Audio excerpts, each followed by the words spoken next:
excited to be here today with RJ Ronquillo. Say that right? You got it.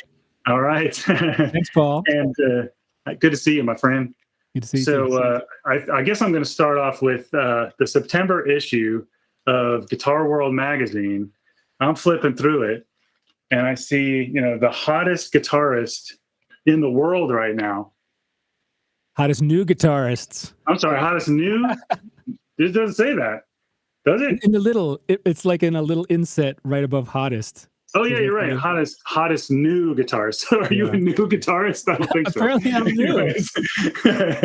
And I'm flipping through, and I'm like, there he is, right there, RJ. That's right. They even spelled my name wrong. Did they? They spelled it phonetically. You're certainly in good company. And so to set up this conversation, I'm gonna read what they wrote here. Okay. So most people will be familiar with the name RJ Ronquillo from the self-described stringfluencer's no nonsense gear demonstrations, as well as his insightful mini lessons across a variety of styles. But he's also toured and performed with the likes of Stevie Wonder, Ricky Martin, Stone Sour, with album credits on releases by Santana, Tupac, and DMX. Which is perfectly understandable given his well-rounded and tasteful approach to all things six strings. My camera just died, so I'm going to switch to webcam. It's all right. Yeah. These things happen. Technology is what it is. So anyway, I think I'll stick. I think I got through the entire. Yes, right at the article is when it ended. The article it cut. Okay, yeah. So at least I got through the whole article. So in any event, I think that's a pretty good overview of you. We talked a little bit before we started, but I think one thing that I think is really intriguing about you is that you are extremely diversified in everything guitar. I think the way your YouTube channel put it pretty good. I'm a life coach as long as your life revolves around guitar. I vaguely remember writing that in my about section. That was like many years ago. I just thought I'd be creative. No, it's good. I like it. So in any event, so maybe if you could start off, maybe talk about how you got started playing guitar. And then kind of, take us through. We hit a bunch of high points in that opening description, but just talk a little bit about yourself and Sure.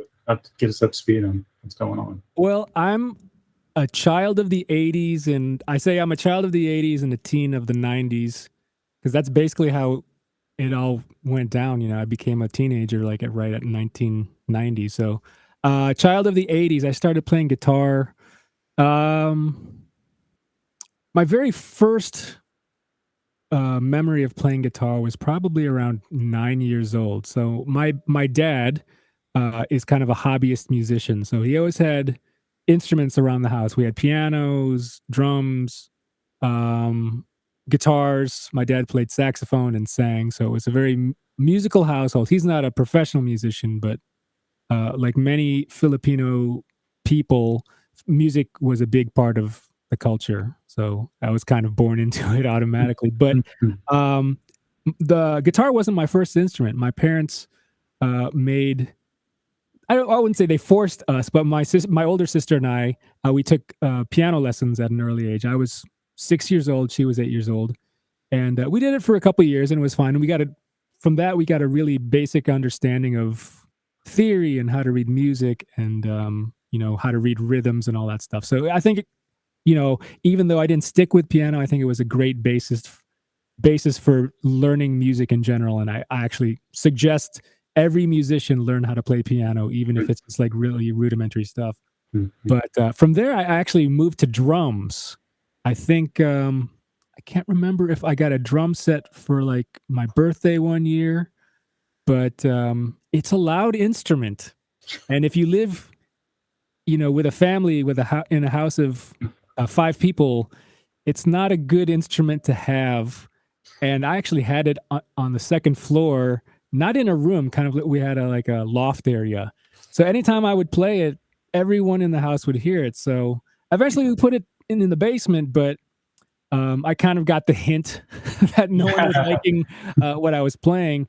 Um, and then, in the mid 80s, pop culture was, becoming huge. You had radio, MTV, movies, and TV. It was just like, I feel like pop culture in the 80s was nothing like it was prior, 70s or 60s. It was a different type of thing because we had all this new media. So, Yeah. between seeing what was on MTV, which was new, and what I was hearing on the radio and seeing movies, I just kind of had this inkling that I wanted to play guitar. And it wasn't until I saw Back to the Future that I saw, Alex P. Keaton on the big screen playing cool guitar stuff. That's when I knew I wanted to learn how to play guitar as well as skateboard. So actually, Back to the Future got me into skateboarding and playing guitar.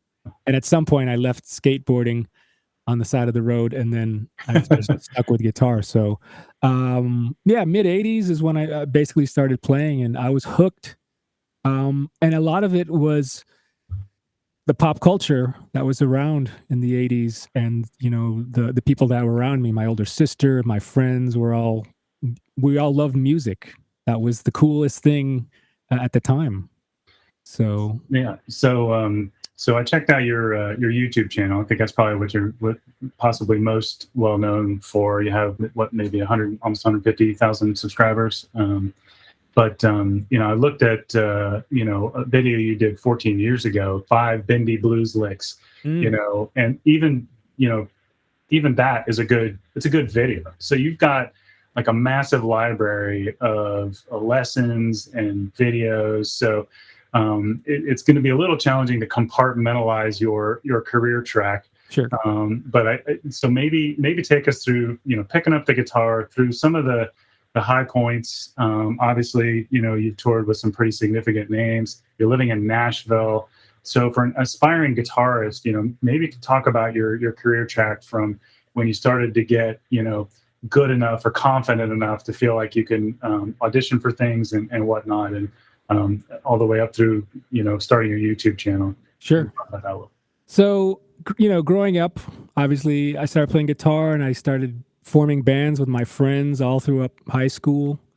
And actually, I was mostly into rock and roll or whatever was on the radio, Nirvana, but also Van Halen and like the virtuosos like Steve Vai, Yngwie. Also, on top of that, I listened to a lot of blues music as well. Um, and then when I was 13, I had the idea that if I learned how to play jazz guitar, then I would automatically be a better guitar player. I think a lot of people have that misconception that jazz automatically makes you good, which isn't totally true, but it does help. So when I was 13, I started learning jazz guitar, which I think was, at that age was pretty. None of my friends were interested in that type of music, so Mhm. I was kind of the odd man out. So even at an early age, I just was surrounding myself with different types of music, which to this day it's the same thing. Like one day I'll listen to like swing jazz, the next day I'll listen to like Yngwie Malmsteen or whatever. So I just love music and I love the different styles of guitar playing. And through high school, I was in some, just local bands, just playing talent shows and battle of the bands and stuff like that. And then when I went to college, I actually went to the University of Miami in Florida, and I entered as a music engineering major, which was what I thought was like the guy in the studio behind the mixing board and making records. And I thought that was all cool. But, when I entered the program, it was a little more hardcore than that. And it was a lot more science and physics and acoustic design and all this fancy stuff, which was like way over my head and not what I was interested at all. Like I just wanted to make music. And I finally got that finally sunk in towards the end of the first year. And I'm like, you know what? I just want to be a musician. So I changed my major to studio music and jazz, which is the official title. It was basically the jazz guitar program. And so I graduated from University of Miami with a degree in jazz guitar, basically. And then what do you do with a degree in jazz guitar? It's like my choices were go back to school to get a master's and teach, or you know try to become a jazz guitar artist or something, or play in cover bands and wedding bands, and that's kind of the track I took in a roundabout way. I did have a day job right out of college because I didn't know what to do necessarily, so I just picked up a whatever jobs I could take, and then eventually I got into the scene of cover bands in South Florida, which still to this day is, to me, one of the most thriving businesses for a musician.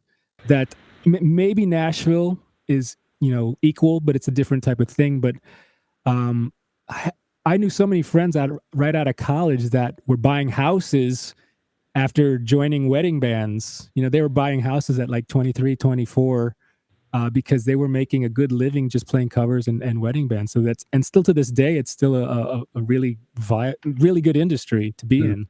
So I fell into that, and I eventually quit my day job and was playing, tops 4 or 5 nights a week, just playing everywhere from like, I don't know, Key Largo all the way up to like Palm Beach.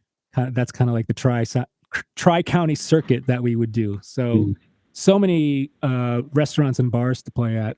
And that's kind of how I got better. I learned a lot in college as far as the jazz stuff goes, but I learned how to be a working musician by playing in these cover bands and wedding bands 4 nights a week, and just, I worked a lot, and I barely got any sleep, and I was young, I was in my 20s, so I was partying as well. So it's like, it was a great time because most of my friends that I knew from, high school were just getting, into their careers, which was like, regular jobs.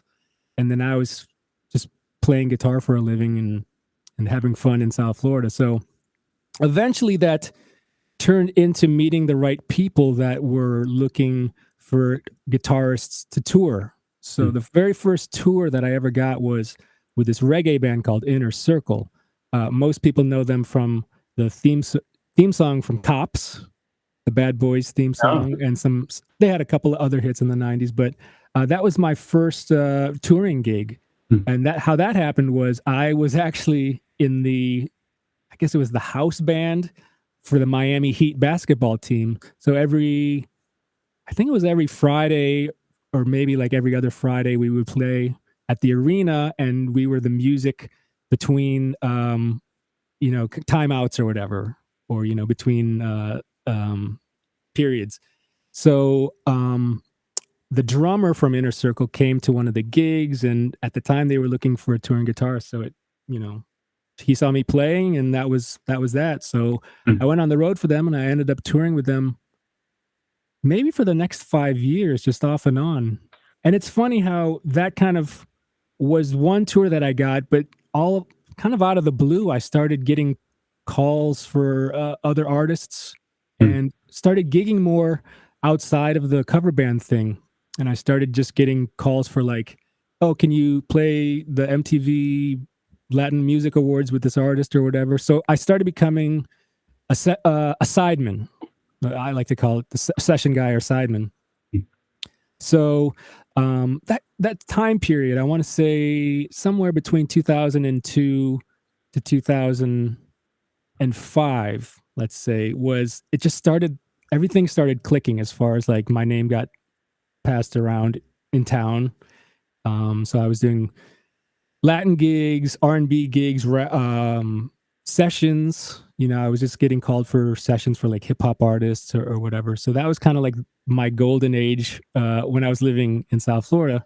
And then at some point, I think it was in 2006, I got a call to do a Ricky Martin MTV Unplugged filming.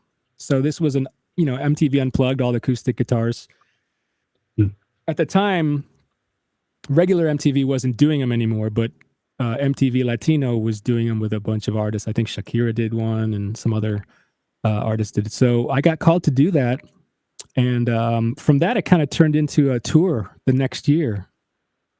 So that one-off TV taping or whatever just turned into a world tour for the next year. So that kind of I think there's an interesting sort of story in the fact that, it's almost like you have to start with the cover bands or the wedding, to be the wedding band, and it sounds like it's really about exposure, and not only exposure, but in those scenarios you're growing as a musician, you're getting better and better and more confident, and so that when somebody just happens to see you that might have a need or whatever, that word of mouth can start to take place, and then yeah.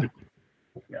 It's about being not only by being seen, but meeting the right people and you connecting with them as far as like, your personality goes. Because you could be, I say this all the time, you could be like the most amazing musician, but if your personality doesn't gel with people, you're not going to get the gig or you're not going to keep Yeah. the gig. So like I tell people, the most important part is meeting as many people as you can, because you never know who's going to turn out to be a record producer or a musical director or something, or an artist. Mm-hmm. So I tell people that's the most important thing you can do if you want to make it. Well, at the time, nowadays it's different. We can talk about that, but Yeah. it's still important to meet the right people. So you toured to Ricky Martin. Talk a little. Go ahead and give us the other. So yeah, I toured with Ricky Martin for a couple of years, and then at the time I was still living in South Florida in Fort Lauderdale, and I had the idea that I wanted more. So I wanted to move to Los Angeles, because I thought, Los Angeles is like kind of the last destination for a musician that wants to tour or get into whatever scene. That was kind of like the peak. So I moved to Los Angeles, and it was kind of depressing because it's to go from doing a world tour and then to basically nothing, to not having any gigs. It's like, it's what do I do now? It wasn't as easy as I thought it would be to break into the scene or whatever, to get gigs in LA. Even though I knew a lot of people, I guess just at the time there wasn't a lot of work to go around. This would have been around 2009, 2010 or whatever. So I got a day job in Los Angeles, just an office job at a computer in a cubicle, just to be able to live there, because it's an expensive place to live. Mm-hmm. I had a rock band. I joined like just a local rock band and was just having fun with that, and just really random gigs that never really turned into anything. Like I did get to play with like Stevie Wonder for just like a random failed television show that Brian McKnight, who's a great singer, he was trying to do this show on the CW network, and the first episode I got to play with Stevie Wonder, but I think it only lasted like 2 episodes or something, and then just got canned.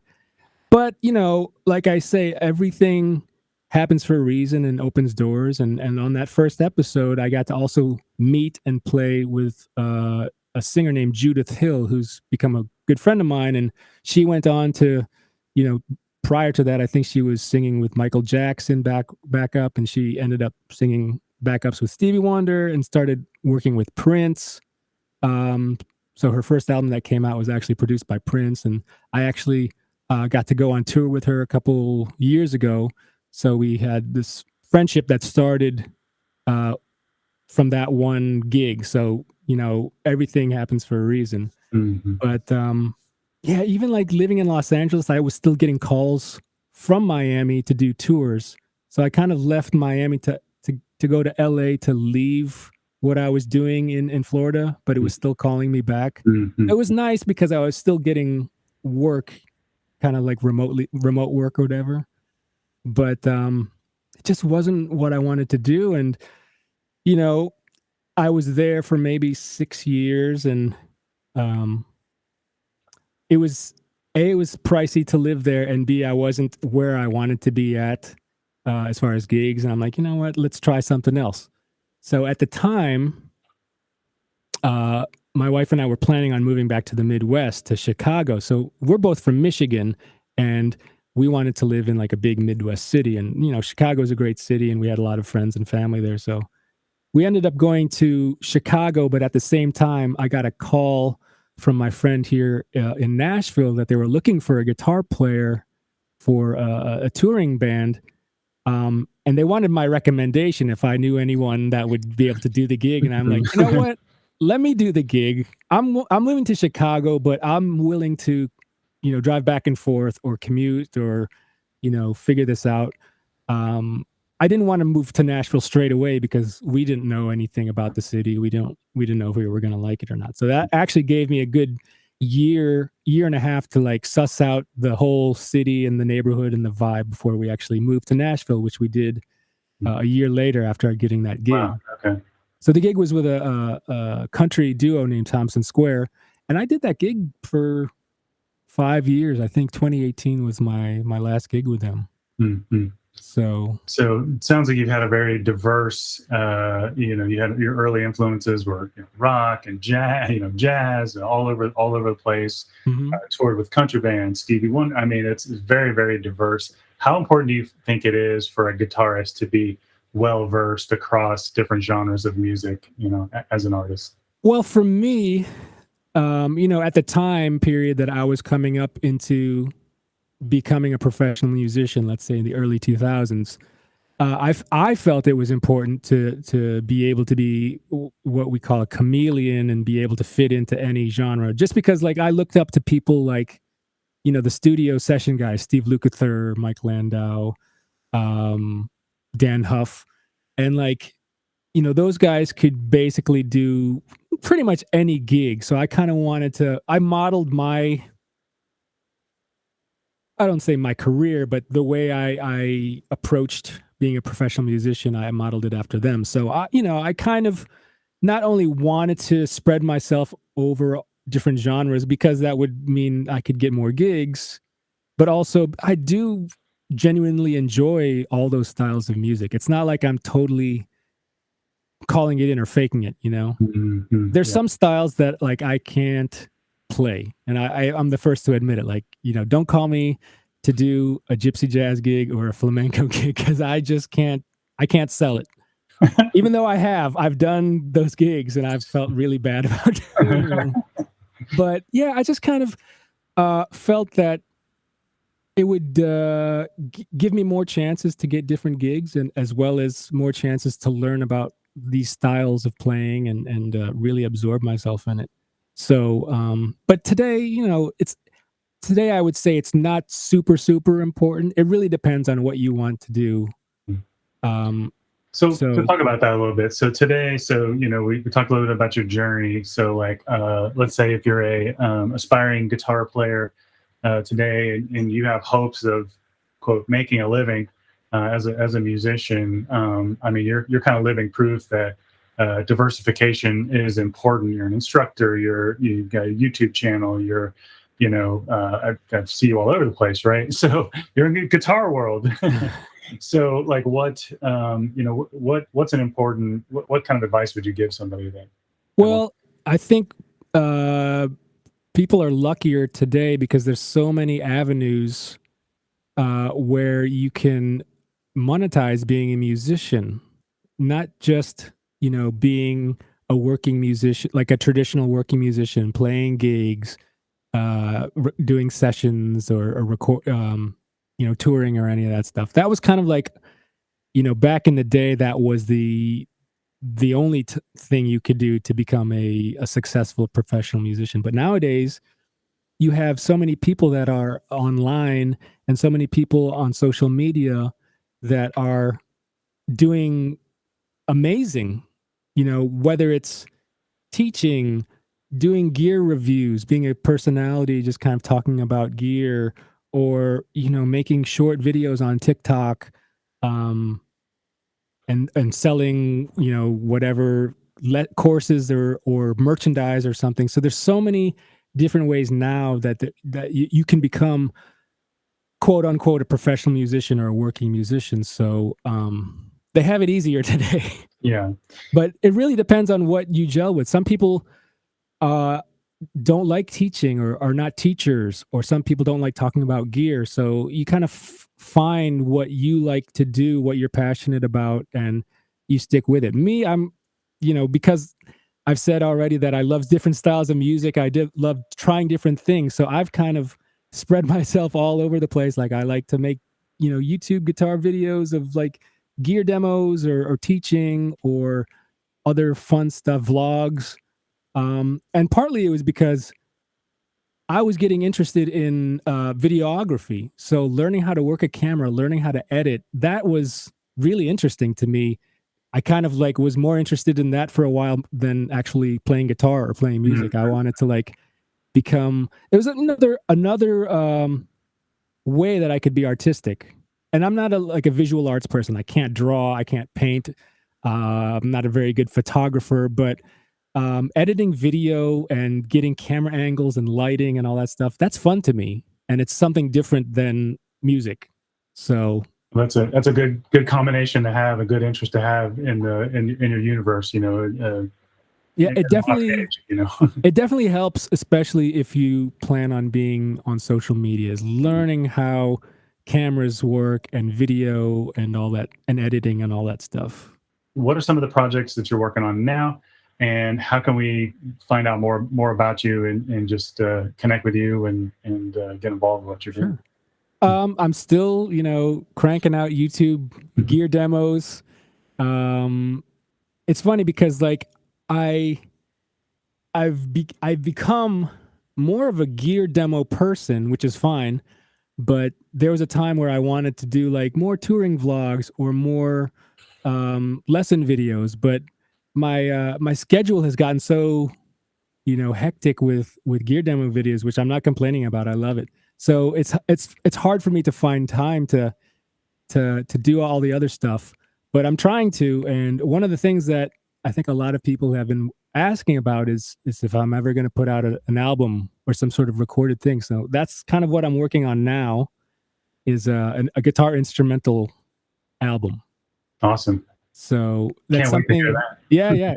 Yeah. I mean, it's probably something that I've always wanted to do. And even in high school, I released like a little like I recorded on my 4-track, like an album that was instrumental stuff, and I sold it to my friends or whatever. But that was really the last time I ever did anything like that.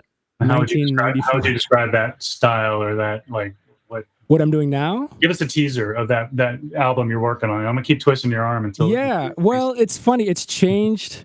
Before I started actually putting my foot to the pedal, I wanted to do like a blues record. I wanted to do something that mixed jazz and blues. But now I totally flipped it, and it's gonna be a very 80s sounding record. Not 80s hair metal necessarily, but like a lot of the vibe is going to be, it'll transport you to 1986. Let's say that. That's perfect. That's the year before I graduated high school. So. There you go. You'll love it. I can't wait for it. Yeah, it should be fun. Yeah, that's awesome. Well, I'll make sure I put links to everything in the description. And I just want to thank you again for your time. This was fun. Yeah, thank you. And we'll talk to you soon. Yeah, thanks, Paul. Thanks, RJ.